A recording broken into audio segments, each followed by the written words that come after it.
इस वाले वीडियो में हम लोग हेलो एरिन्स को बनाने के लिए सीखेंगे। चलिए स्टार्ट करते हैं। तो इस वाले वीडियो लेक्चर में हम लोग क्या चीज़ बनाने के लिए सीखेंगे, तो हेलो एरिन्स को बनाना सीखेंगे। चलिए देखते हैं। अब जैसे देखिए, आपको बनाना है एरिल क्लोराइड और एरिल ब्रोमाइड। अगर क्या आपको बनाना है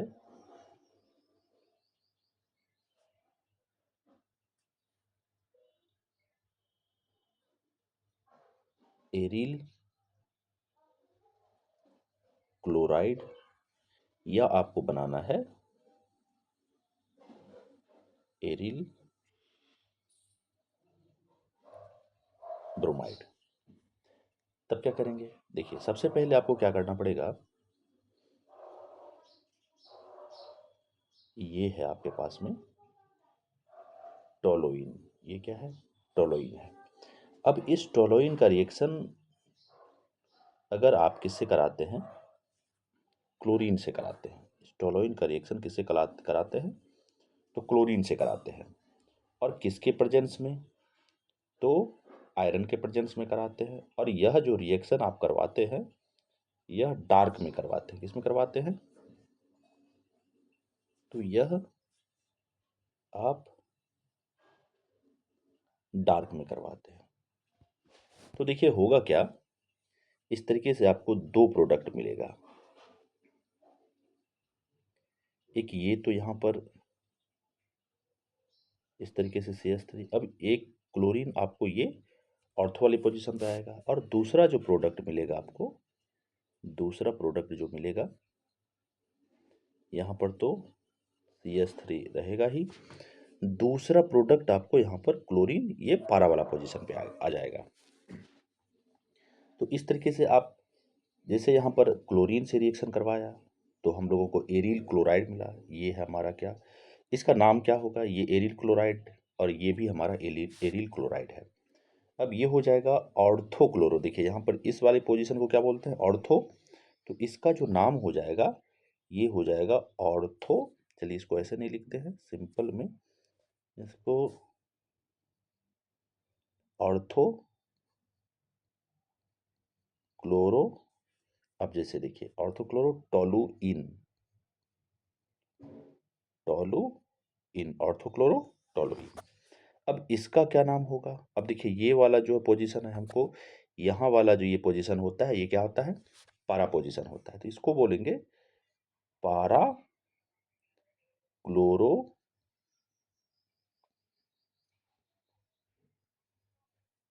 टोलुइन। क्या, पारा क्लोरो टोलुइन। तो इस तरीके से आप क्या कर सकते हैं, तो एरिल क्लोराइड बना सकते हैं। अब जैसे देखिए, इसी को अगर हम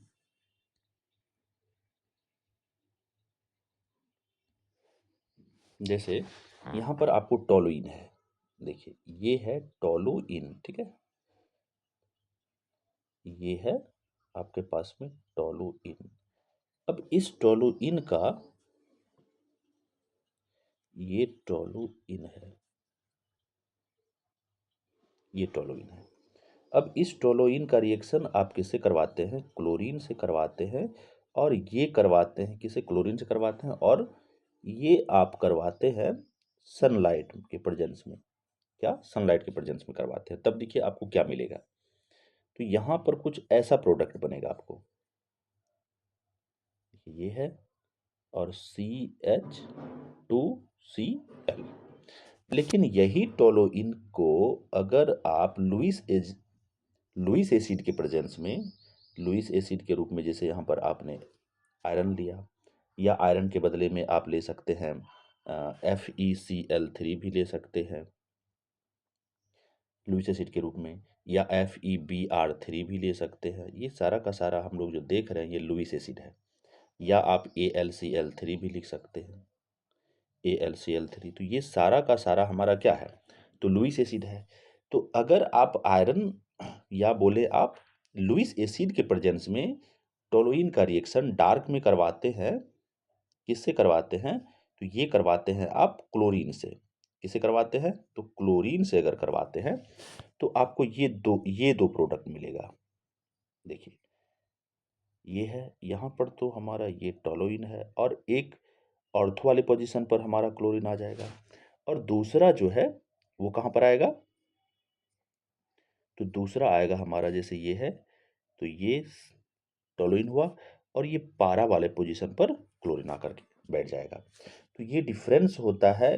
अगर आपको रिएक्शन पूछे कि अगर ये टोलुइन का रिएक्शन आप क्लोरीन से करवा रहे हैं, और ये यूवी का मतलब कि सनलाइट, या आपको यहाँ पर इस सनलाइट के बदले में क्या दे सकता है, इस तरीके से हीट भी दे सकता है। तो इस तरीके से आपका ये वाला प्रोडक्ट बनेगा। लेकिन अगर वहीं पर आप टोलुइन का रिएक्शन क्लोरीन से करवाते हैं आयरन के प्रेजेंस में और डार्क में करवाते हैं, तो आपको ये ऑर्थो क्लोरोटोलुइन मिलेगा, और ये पारा क्लोरोटोलुइन मिलेगा। अब देखिए ये जो ऑर्थो क्लोरोटोलुइन और पारा क्लोरोटोलुइन है, इसको अलग करना बड़ा ही आसान है। क्यों? क्योंकि इन दोनों का जो मेल्टिंग पॉइंट होता है वो काफ़ी डिफरेंस होता है। दोनों का मेल्टिंग पॉइंट, ये जो आपको ऑर्थोक्लोरोटोलुइन है और ये जो पाराक्लोरोटोलुइन है, दोनों को ईजिली आप सेपरेट कर सकते हैं। क्यों? इसके पीछे का रीजन है लार्ज, क्या, लार्ज डिफरेंस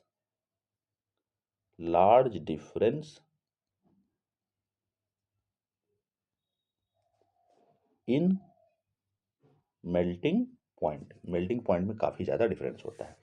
अब जैसे आप कहेंगे सर तो इस तरीके से, चलिए एक और रिएक्शन करके दिखाते हैं आपको। अभी तो यहाँ पर हम लोगों ने क्लोरो एरीन बनाया, क्या बनाया, क्लोरो एरीन बनाया। अब जैसे देखते हैं आपको यहाँ पर ये टोलुइन है, ये इस तरीके से आपको ये टोलुइन दिया हुआ है।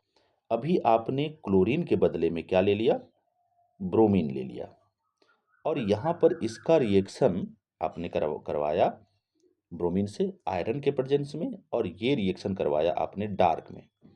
तब आपको क्या मिलने वाला है तब आप कहेंगे कि ये जो है हमारा इस तरीके से टोलुइन तो रहेगा ही, ऑर्थो वाले पोजीशन पर यहाँ पर ब्रोमीन आ जाएगा, और एक और प्रोडक्ट मिलेगा आपको, क्या, तो ये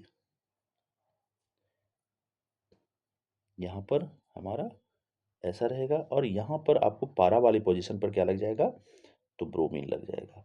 तो इसका नाम हो जाएगा हमारा क्या, तो देखिए ऑर्थो पर है तो ऑर्थो ब्रोमो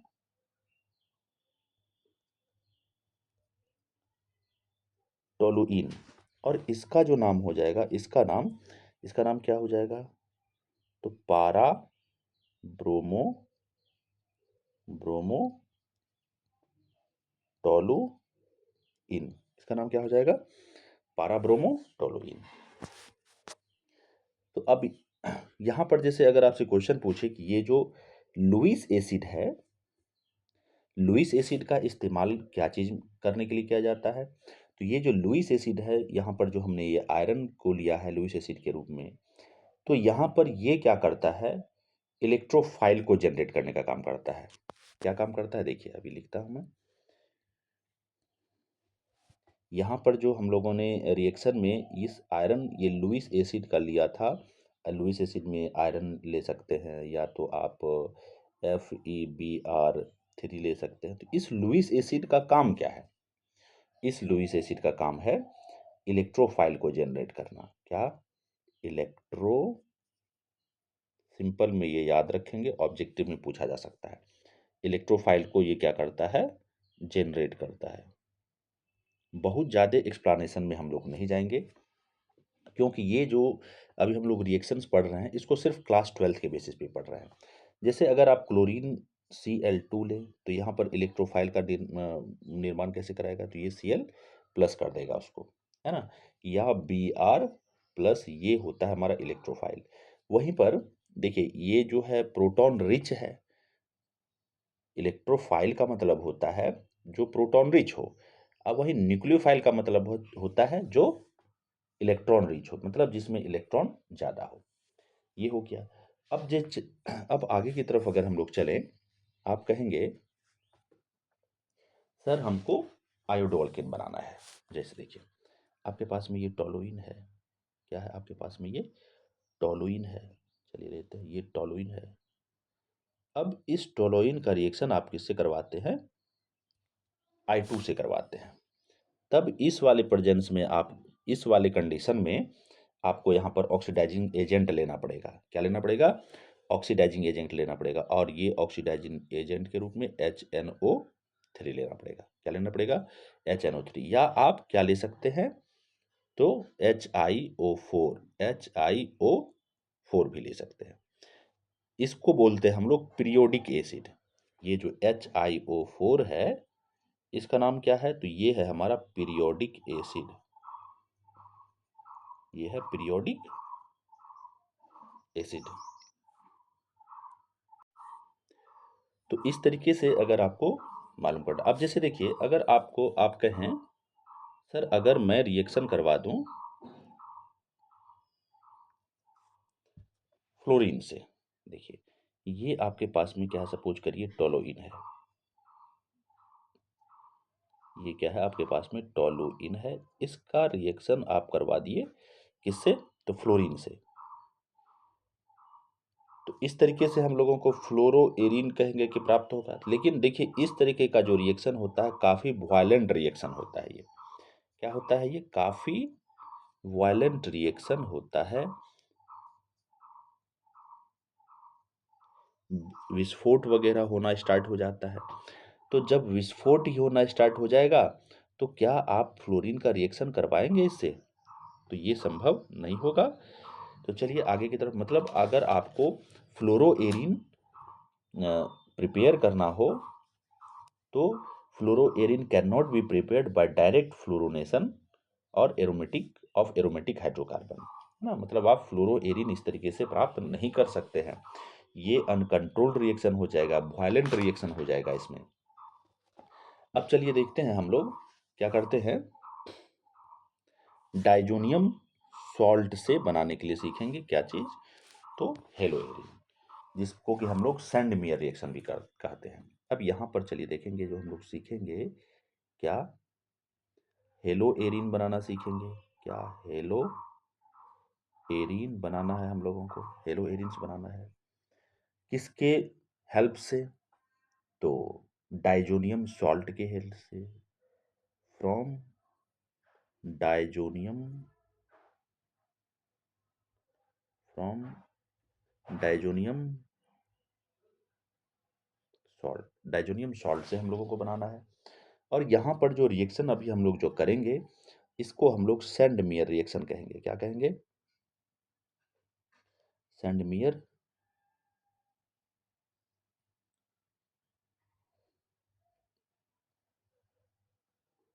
सैंडमियर्स रिएक्शन कहेंगे। क्या कहेंगे इसको, सैंडमियर्स रिएक्शन कहेंगे। चलिए देखिए सबसे पहले यहाँ पर आप लोगों को यह जाननी है, सपोज करिए कि हम लोग एनिलीन कैसे बनाएंगे। यहाँ पर जो हम लोग हेलो एरिन बनाएंगे डाइजोनियम सॉल्ट से बनाएंगे। कैसे बनाएंगे, डाइजोनियम सॉल्ट से। तो सबसे पहले तो आपको डाइजोनियम सॉल्ट ही बनाना पड़ेगा। आपके पास में डाइजोनियम सॉल्ट होगा तभी तो आप रिएक्शन करवा पाएंगे, तभी तो आपको हेलो एरिन बनेगा। क्योंकि यहाँ पर आपको, यहाँ पर जो ये हेलो एरिन बनाना है आपने यहाँ पर लिखा है किसे बनाना है, तो डाइजोनियम सॉल्ट से बनाना है। जैसे देखिए अब यहाँ पर करते हैं क्या, हम लोग सबसे पहले डाइजोनियम सॉल्ट को ही बनाते हैं। देखिए ये आपके पास में बेंजीन है, ये है आपके पास में बेंजीन। इस बेंजीन का रिएक्शन हम लोग करवा देते हैं किससे, कॉन्ग HNO3 से करवा देते हैं, और कॉन्ग H2SO4 के प्रेजेंस में, क्या कॉन्ग H2SO4 के प्रेजेंस में करवा देते हैं। तो इस तरीके से जो हम लोगों को मिलेगा, ये क्या मिलेगा, तो हम लोगों को बनेगा यहाँ पर नाइट्रो बेंजीन बनेगा। अब देखिए ये जो नाइट्रोबेंजीन बना, इस नाइट्रोबेंजीन को हम लोग टीन से रिएक्शन करवा देंगे किसके प्रेजेंस में, तो HCl के प्रेजेंस में। तो इस तरीके से जो हम लोगों को मिलेगा, क्या मिलेगा, तो ये हम लोगों को बनेगा एनिलीन। देखिए क्या बनेगा, इस तरीके से हम लोगों को एनिलीन बनेगा। अब ये जो एनिलीन है इसको हम लोग क्या करते हैं, तो इसको डाल देते हैं मिनरल एसिड में। मिनरल एसिड में क्या ले सकते हैं, तो HCl ले सकते हैं। क्या किया हम लोगों ने, एनिलीन को डाल दिया मिनरल एसिड में और इसके साथ में सोडियम नाइट्रेट भी रखा। क्या रखा, सोडियम नाइट्रेट भी रखा। और यहाँ का जो टेम्परेचर हम लोगों ने रखा बहुत ही लो टेम्परेचर रखा, 0 से 5 डिग्री सेल्सियस का टेम्परेचर रखा। तो इस तरीके से अब यहाँ पर हम लोगों को क्या बनेगा, तो अब यहाँ पर हम लोगों को मिलेगा डाइजोनियम सॉल्ट बनेगा, मिलेगा। देखिए ये है, इस तरीके से आपको जो मिलेगा यहाँ पर अब N2, एक मिनट, ये N2 और यहाँ पर इसके ऊपर भी प्लस और ये क्लोरीन और यहाँ पर माइनस, तो ये बन गया हमारा क्या, डाइजोनियम सॉल्ट बन गया। ठीक है, अब इस डाइजोनियम सॉल्ट को हम लोग क्या करते हैं, इस डाइजोनियम सॉल्ट का रिएक्शन करवाते हैं किससे, सपोज करते हैं, चलिए हम लोग रिएक्शन करवाते हैं Cu2Cl2 से, या आप यहाँ पर CuCl भी सिंपली लिख सकते हैं, इन दोनों में से कुछ भी लिख सकते हैं। अब जब आप इससे ये हो गया हमारा डाइजोनियम सॉल्ट। अब डाइजोनियम सॉल्ट का रिएक्शन जब इससे करवाते हैं Cu2Cl2 से, तो अब क्या मिलने वाला है आपको, तो यहाँ पर आपको मिलेगा एरिल हेलाइड। देखिए क्लोरोबेंजीन, या आप बोलेंगे एरिल हेलाइड मिलेगा, या उसको आप हेलो एरिन भी बोलते हैं। देखिए ये है हमारा रिएक्शन के बाद क्या होगा, अब देखिए यहाँ पर ये क्लोरीन इस तरीके से मिल जाएगा आपको और यहाँ पर नाइट्रोजन गैस निकलेगा और ये क्या हो जाएगा, इस तरह से उड़ जाएगा, है ना। तो यहाँ पर जो है, अभी हम लोगों ने जो ये चीज़ को देखा, सबसे पहले बेंजीन था हमारे पास में। बेंजीन का रिएक्शन हम लोगों ने कॉन्क HNO3 से करवाया। किससे करवाया, कॉन्क HNO3 से, कंसनट्रेटेड नाइट्रिक एसिड से करवाया। किसके प्रेजेंस में, तो कंसनट्रेटेड H2SO4 के प्रेजेंस में। इस तरीके से हम लोगों को मिला ये नाइट्रो बेंजीन मिला। और फिर इसका रिएक्शन हम लोगों ने टीन से करवा दिया, किसके प्रेजेंस में, तो HCl के प्रेजेंस में। इस तरीके से हम लोगों को क्या मिला, इस तरीके से हम लोगों को एनिलीन मिला। अब एनिलीन को डाल दिया हम लोगों ने किसमें, मिनरल एसिड में डाल दिया। मिनरल एसिड के रूप में आप HCl ले सकते हैं, HBr ले सकते हैं, है ना। और यहाँ पर इसके साथ में आपने सोडियम नाइट्रेट को भी डाला। क्या डाला, सोडियम नाइट्रेट को भी डाला। और इसका टेम्परेचर आपने रखा 0 से 5 डिग्री सेल्सियस का ही टेम्परेचर रखा। तो इस तरीके से आपको जो मिला वह क्या मिला, तो डाइजोनियम, ये डाइजोनियम सॉल्ट मिला। क्या मिला, डाइजोनियम सॉल्ट। अब इस डाइजोनियम सॉल्ट को आपने रिएक्ट करवा दिया किससे, Cu2Cl2 से करवा दिया, या आप यहाँ पर Cu2Br2 भी ले सकते हैं। अगर यहाँ पर Br2 लेंगे तो यहाँ पर Br मिलेगा। तो यहाँ पर भी हम लोगों ने Cu2Cl2 लिया है। इस तरीके से हम लोगों को क्या मिल जाता है, तो क्लोरो बेंजीन मिल जाता है, जो कि हमारा एक तरह से आप बोल सकते हैं हेलो एरिन ही है। और नाइट्रोजन गैस बनता है और ये क्या हो जाता है, तो ये रिमूव हो जाता है, या बोले आप उड़ जाता है। अब अगर आपको यहाँ पर इस तरीके से आप क्या क्या बना सकते हैं, तो क्लोरोबेंजीन तो अभी बना ही है। इस तरीके से आप ब्रोमोबेंजीन भी बना सकते हैं, सेम यही प्रोसेस से ब्रोमो बेंजीन भी बना सकते हैं। बस सेम वही इस तरीके से चलना है। यहाँ पर अ, आपको करना क्या है, जैसे यहाँ पर एनिलीन बना, एनिलीन बना करके आपको HCl की जगह पर क्या डाल डाल देना है, HBr डाल देना है। फिर यहाँ पर रिएक्शन Cu2Br2 से करवा देना है। तो इस तरीके से आपको यहाँ पर क्लोरीन की जगह पर क्या आ जाएगा, तो ब्रोमीन आ जाएगा। जैसे देखिए आपने डाइजोनियम सॉल्ट तो बना ही लिया था, आपने ये डाइजोनियम सॉल्ट को प्रिपेयर कर लिया था। देखिए इस तरीके से आपको N2 plus chlorine minus diazonium salt मिला था। अब इस डाइजोनियम सॉल्ट को का रिएक्शन आप करवा दीजिए Cu2Br2, या सिंपली आप इसको CuBr भी लिख सकते हैं। तो अब यहाँ पर आपको क्या मिलेगा, तो इस तरीके से आपको मिलेगा ब्रोमो, ये मिलेगा इस तरीके से ब्रोमो बेंजीन मिलेगा। और यहाँ पर क्या होगा, नाइट्रोजन गैस इस तरीके से बनेगा और ये क्या हो जाएगा, एस्केप हो जाएगा या बाहर निकल जाएगा। तो इस तरीके का जो रिएक्शन है इसको हम लोग बोलते हैं सेंडमेयर रिएक्शन। अब जैसे देखिए आपके पास में इस तरीके से डाइजोनियम सॉल्ट है, डाइजोनियम सॉल्ट है, ठीक है। अब इसका आपको बनाना है आयोडोबेंजीन। तब क्या करेंगे, इस डाइजोनियम सॉल्ट को सिंपली KI में डाल करके आपको सेकिंग कर देना है, मीन्स हिला देना है। देखिए अभी यहाँ पर क्या किया था हम लोगों ने, ये डाइजोनियम सॉल्ट था, डाइजोनियम सॉल्ट का रिएक्शन CuBr2 से करवा दिया, CO2Br2 से, तो ब्रोमोबेंजीन बन गया। इसी तरीके से क्लोरोबेंजीन भी बना था। लेकिन यहाँ पर अगर आपको क्या बनाना हो, आयोडोबेंजीन बनाना हो, तो आप सिंपल में क्या करेंगे, ये जो डाइजोनियम सॉल्ट है इस डाइजोनियम सॉल्ट को सिंपली आप पोटासियम आयोडाइड में डालेंगे और इसको हिला देंगे। जब हिला देंगे तो आपको क्या मिलेगा, तो इस तरीके से आपको मिलेगा आयोडो बेंजीन मिल जाएगा। और यहाँ पर भी क्या होगा, आपको नाइट्रोजन गैस बनेगा और ये रिमूव हो जाएगा। तो ये बात थी। तो यहाँ पर हम लोगों ने कुछ चीज़ों को जैसे सीखा, हेलो एरिन बनाने के लिए कुछ कुछ अभी हम लोगों ने देखा।